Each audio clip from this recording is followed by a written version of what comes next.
6 जुलाई 2021 यानी कि परसों रात हम लोगों को रिपोर्ट मिला था कि होमगार्ड इयात अली जो कि बिजनी पुलिस स्टेशन में डिप्लॉयड था, उसका रात लगभग 10 बजे के आसपास एक ब्रूटल तरीके से उसका मर्डर हो गया था।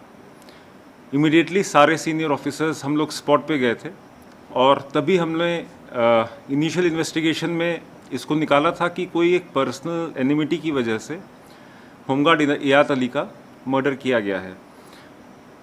उसके बाद जब हम लोगों ने डिटेल्ड इन्वेस्टिगेशन किया तो पता चला कि उसकी पर्सनल एनिमिटी एक खांडेकर सफीउर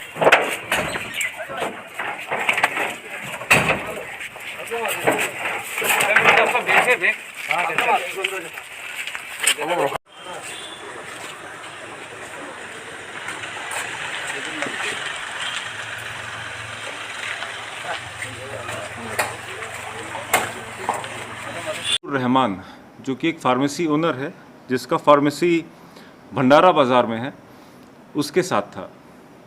इस सस्पिशन पे हम लोगों ने खांडेकर सफीउर रहमान को कल फर्स्ट हाफ में एप्रीहेंड करके हम लोग उसको पुलिस स्टेशन लाए। After sustain interrogation and scientific interrogation उसने कन्फेस किया कि उसने अपने पर्सनल एनिमिटी की वजह से 2 हार्डकोर क्रिमिनल्स को इयात अली को मर्डर करने के लिए कॉन्ट्रैक्ट दिया था। वो 2 हार्डकोर क्रिमिनल थे अब्दुल खालिक सन ऑफ करीम फ़कीर, resident of number 1 Bhandara PS Manikpur, और दूसरा आयूब अली सन ऑफ करामत अली, रेजिडेंट ऑफ दक्षिण कासदोहा पुलिस स्टेशन बिजनी। दोनों हार्डकोर क्रिमिनल थे। इनमें से अब्दुल खालिक पहले भी मर्डर के केस में जेल जा चुका था। उनको ₹1.5 लाख के कॉन्ट्रैक्ट पे इयात अली को मर्डर करने का कॉन्ट्रैक्ट खांडेकर सफीउर रहमान ने दिया था। इस इंफॉर्मेशन के बाद हम लोगों ने अपना सारा ह्यूमन इंटेलिजेंस और टेक्निकल इंटेलिजेंस को लगाया और उनको उनके घर के पास से एक एक करके एप्रीहेंड किया। एप्रीहेंशन के बाद आफ्टर सस्टेन्ड इंट्रोगेशन हर तरीके से जब हम लोगों ने एक साइंटिफिक इंट्रोगेशन और साइकोलॉजिकल इंट्रोगेशन किया तो उसमें पता चला कि इन लोगों ने अपना क्राइम कन्फेस किया।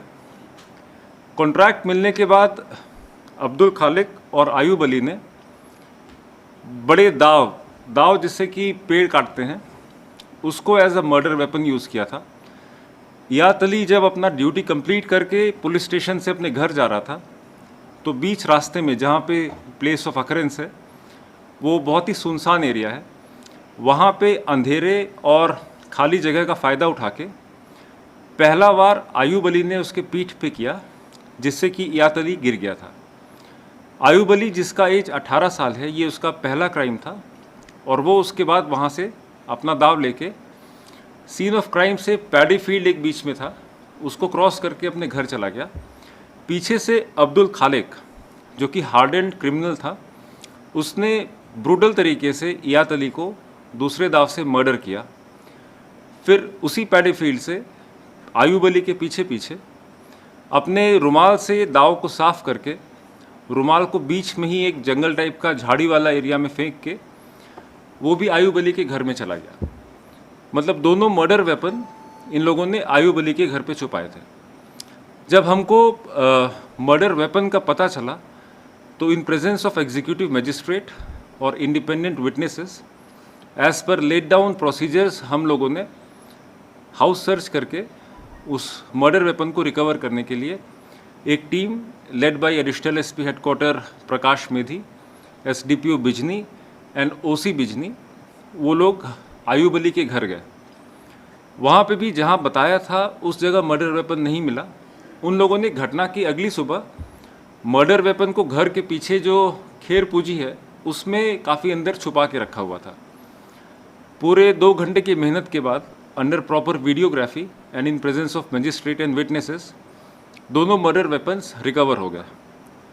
उसके बाद हमारे लिए क्रूशियल पीस ऑफ एविडेंस था वो रुमाल जिससे उन्होंने दाव को पूछा था, क्योंकि उसमें इयात अली का ब्लड स्टेन्स होता। उसको लेने के लिए जब अब्दुल खालिक को पुलिस की टीम उस झाड़ी के पास लेके गई वहाँ पे उसने पॉइंट आउट किया कि उसने कहाँ पे फेंका। अंधेरे में जब पुलिस टीम उसको ढूंढने में लगी हुई थी, उस समय एसडीपीओ बिजनी का जो ऑफिशियल वेपन है पिस्टल, उसके जो कमर में था, अब्दुल खालिक ने उसको वहाँ से छीना और कोशिश किया हैंडकफ को छुड़ा के अंधेरे में जंगल के रास्ते ही भाग जाने की कोशिश की, बंदूक को पुलिस की तरफ पॉइंट करते हुए। In the interest of safety of police party और जो गवर्नमेंट प्रॉपर्टी था यानी कि आर्म्स, और अब्दुल खालिक को एप्रीहेंड करने के लिए, जो कि इस इन्वेस्टिगेशन और जस्टिस के लिए इम्पोर्टेंट था, पुलिस ने इमीडिएटली उसको रोकने का कोशिश किया और controlled minimum firing aimed at non vital organs करके हमने उसको पकड़ा। और पकड़ते ही इमीडिएटली 108 को बुलाया और जो नियरेस्ट भेटागांव CHC है उसमें पुलिस की गाड़ी में उसको लेके हम लोग तुरंत पहुंचे।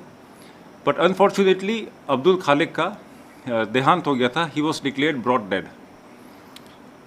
उसके बाद 24 घंटे के अंदर चिरांग पुलिस की पूरी टीम ने दिन रात मेहनत करके इस पूरे मर्डर मिस्ट्री को सारे तरीकों से सॉल्व कर लिया और सारे accused including murder weapon Chirang police के पास है। जैसा मैंने कहा, एक पर्सनल एनिमिटी था और क्योंकि पर्सनल था इसको बहुत ज़्यादा डिटेल में बताने का ज़रूरत नहीं है। पॉइंट ये है कि मोटिव शफीउर रहमान के पास था, खांडेकर शफीउर रहमान, और उसने अपने इस मोटिव को अचीव करने के लिए इन 2 हार्डकोर क्रिमिनल्स को हायर किया था। अभी तक हम लोगों ने 3 लोगों को पकड़ा है, उनमें से 2 हमारे कस्टडी में हैं और एक, जैसा मैंने बताया, इस इंसिडेंट की वजह से अभी नहीं है, बट हम लोगों ने एप्रीहेंड 3 को किया। अब जैसे कि हमने बताया ये एक कॉन्स्पिरेसी था, तो अभी हम लोग और भी इसमें डिटेल में जाएंगे और जिन लोगों ने कॉन्स्पिरेसी में इनकी सहायता की या इनको मदद करने का कोशिश किया, वो भी इन्वेस्टिगेशन में जैसे आते जाएंगे उनको हम एप्रीहेंड करते जाएंगे।